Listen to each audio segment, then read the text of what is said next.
화가 일어났을 때 우리들이 취하는 행동에는 두 가지가 있습니다. 하나는 화가 일어나니까 화를 내버리는 경우이고, 또 하나는 화가 일어나지만 내색을 하지 않고 꾹꾹 참는 경우입니다. 화가 일어나면 일어나는 대로 바깥으로 다 표출해버리는 게 제일 쉽습니다. 그런데 이렇게 성질대로 화를 낼 때를 생각해 보도록 합시다. 화를 벌컥 낼 때는 모르지만 지나고 보면 사실 화내는 일도 힘이 듭니다. 굉장한 에너지를 발산하기 때문에 무척 피곤합니다. 화를 내면 상대방은 어떻게 반응합니까? 잘못했다고 용서를 빕니까? 주로 세게 맞받아치기 때문에 화가 더 나죠. 그리고 힘이 부족할 때 화를 내면 두들겨 맞기까지 합니다. 내가 욕한 것보다 더 많은 욕을 얻어먹을 수 있지요. 그래서 화를 낸다고 문제가 해결되지 않을 뿐만 아니라 더 큰 손해를 볼 때가 있습니다. 그러다 보니 화가 나지만 참는 경우가 있습니다.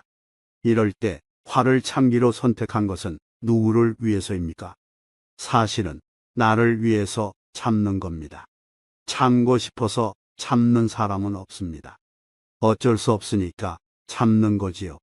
그런데 화를 참는다고 모든 게 해결될까요? 참는 것은 좋은데 참다가 못 참아 터지면 더 나쁜 결과가 나오죠. 아이를 야단칠 때도 두세 번은 참다가 화가 터지면 아이를 마구 두들겨 패게 되듯이, 화를 참다 그 화가 폭발하면 눈에 뵈는 게 없어집니다.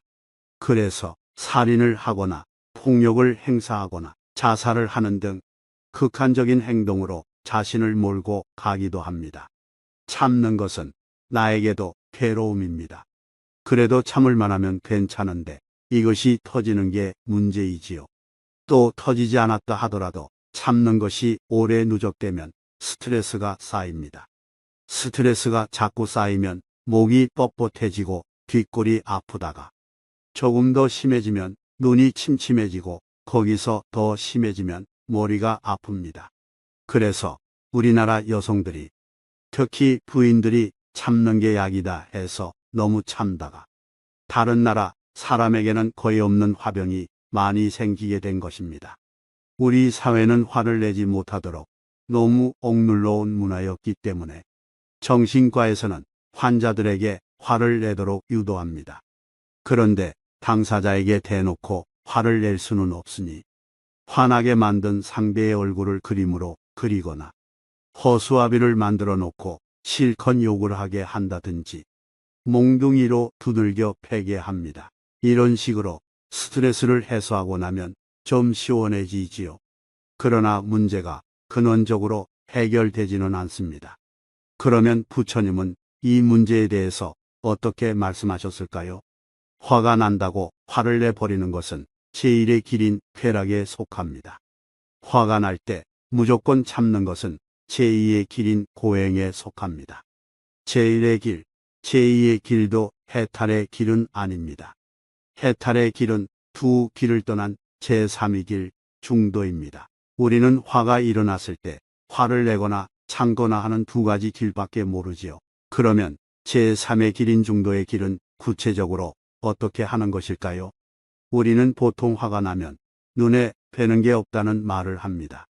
이건 알아차림이 없다, 제정신이 아니다, 무지의 상태라는 뜻입니다. 그래서 화가 일어날 때는 첫째, 화가 일어나는 줄을 빨리 알아차려야 합니다. 여기서 화가 일어나는 것과 화를 내는 것은 다른 말입니다. 화가 일어나는 것은 자기 속에서 화가 일어나는 것을 말하고 그것을 바깥으로 드러내는 게 화를 내는 것입니다. 화가 일어날 때 자기 자신은 잘 모릅니다. 화라는 것은 내가 화를 내야지 하고 생각을 해서 일어나는 것이 아니라 나도 모르게 무의식적으로 일어나는 현상이기 때문에 일어나는 순간에 화를 내는 본인은 자신이 화를 내고 있다는 걸 알아차리지 못할 수도 있습니다. 눈에 뵈는 게 없을 정도가 되었는데도 자신이 화가 나고 있다는 것을 알아차리지 못하면 화를 벌컥 밖으로 내게 되는 것입니다. 화가 일어날 때 곧 알아차리면 화는 사라집니다.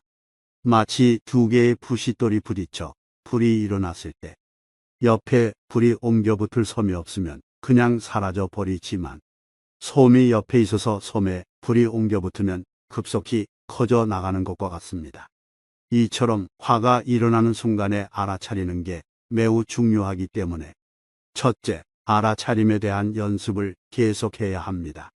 그런데 그 순간에는 알아차림이 없는 무지 상태가 지속되기 때문에 그게 잘 되지 않습니다. 그래서 순간순간 깨어 있어라 라고 말하는 것입니다. 순간순간에 깨어 있으면 일어나는 즉시 알아차릴 수 있으니까요. 화가 일어나는 순간에 그 화를 알아차리면 사라지지만 화가 약간 많이 일어났을 때는 알아차려도 금방 사라지지 않습니다. 그래서 둘째, 화가 사라지지 않을 때는 화를 지켜봐야 합니다. 화를 내거나 참는 쪽으로 가지 말고 화가 일어나고 있는 상태를 지켜보는 것입니다. 이는 알아차림의 지속이라고 말할 수 있습니다. 그 순간만 알아차리고 끝나는 게 아니라 계속 알아차림이 이루어져야 하는데 이를 지켜보는 것이라고 표현합니다. 다시 말하면 화가 일어나는 데서부터 시작해 화가 사라질 때까지 지속적으로 알아차림이 계속돼야 하는 것이지요. 알아차리면 그 화가 더 이상 커지지 않습니다. 알아차림이 지속되면 일정하게 지속되던 화가 저절로 사라집니다. 알아차린 상태에서는 화가 1년이고 2년이고 계속 유지되는 경우는 없습니다. 1초간 유지되다가 사라지거나 10분간 유지되다가 사라지거나 합니다. 그런데 화를 참았을 때는 계속됩니다. 5분이면 5분, 10분이면 10분, 1시간이면 1시간 지속됩니다. 그런데 알아차림만 있으면 화가 저절로 사그라집니다.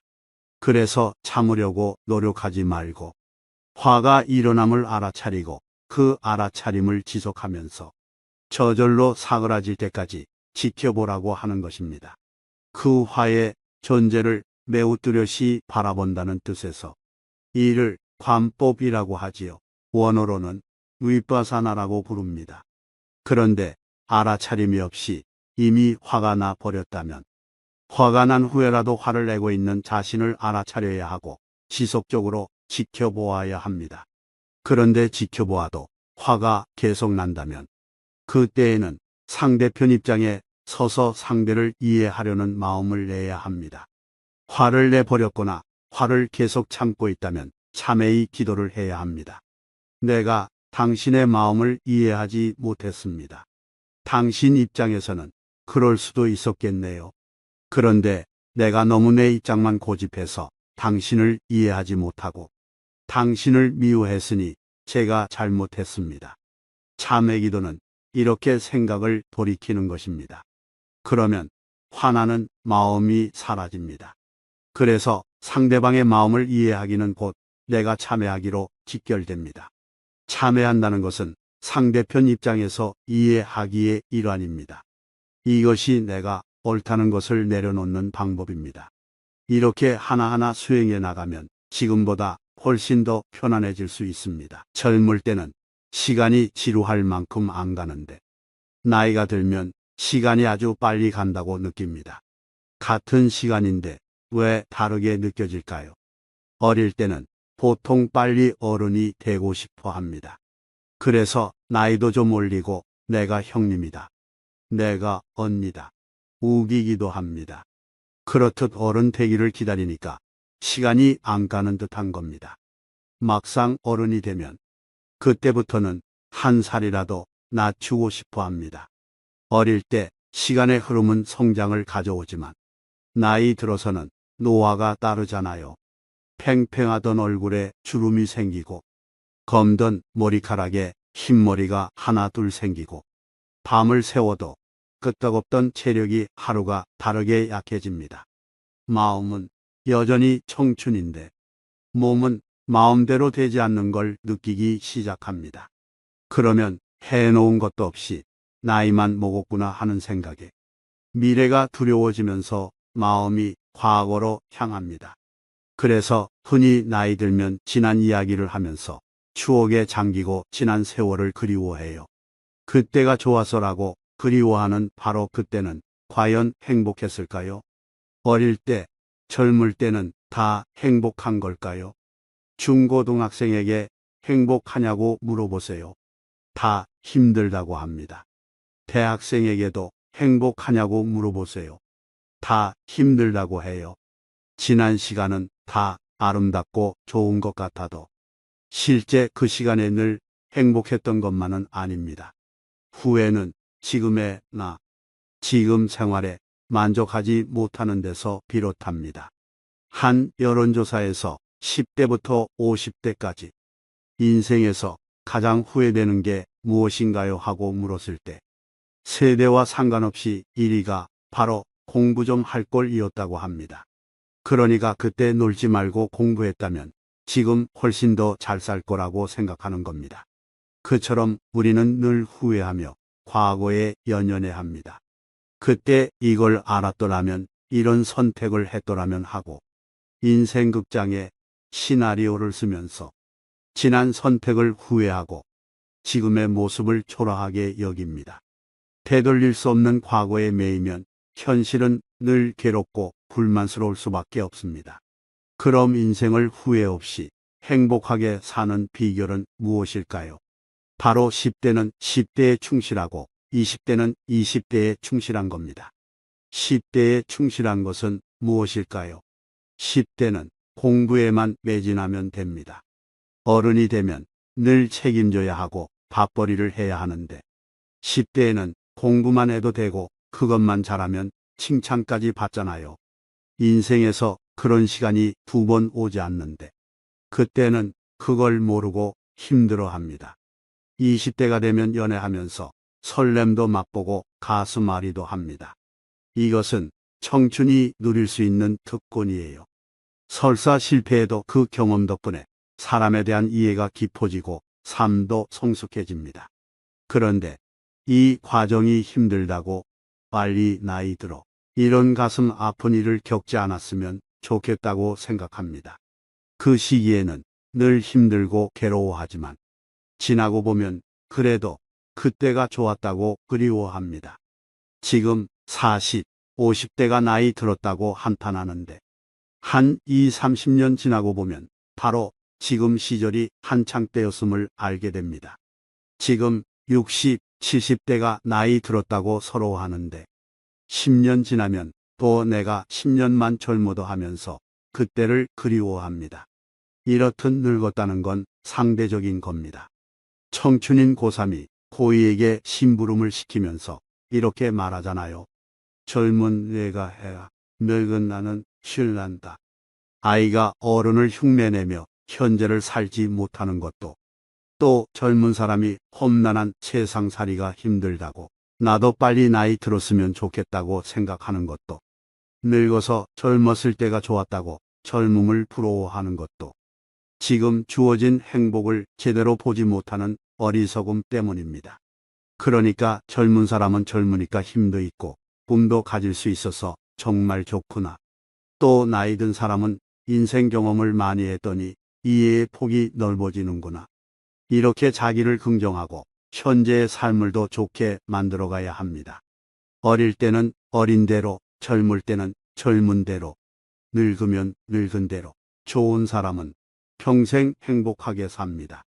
과거에 연연하지 않고 미래를 두려워하지 않고 지금을 충실히 살면 그 사람은 늘 인생의 황금기를 사는 거예요.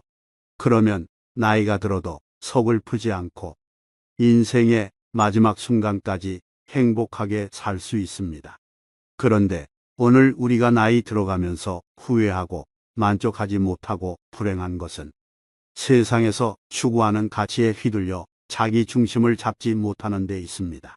좋은 대학에 가야 하고, 더 많은 돈을 벌어야 하고, 더 높은 지위에 올라야 하고, 더 널리 이름을 알려야 하고, 숱한 욕망에 사로잡혀 인생을 살아왔기 때문입니다.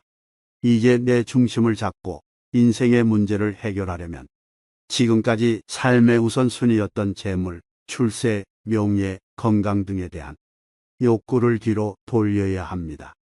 이 욕구들이 앞을 가로막고 있어서 그것을 해결하기 급급해서 정작 중요한 것이 보이지 않았던 겁니다. 그 욕망들을 내려놓아야 그 순간 눈이 열리고 어떻게 해야 행복해지는지 비로소 인생의 길이 보이기 시작합니다. 마치 영원히 살 것처럼 오늘을 허투루 보내고 있지는 않은지 자신을 돌아보세요.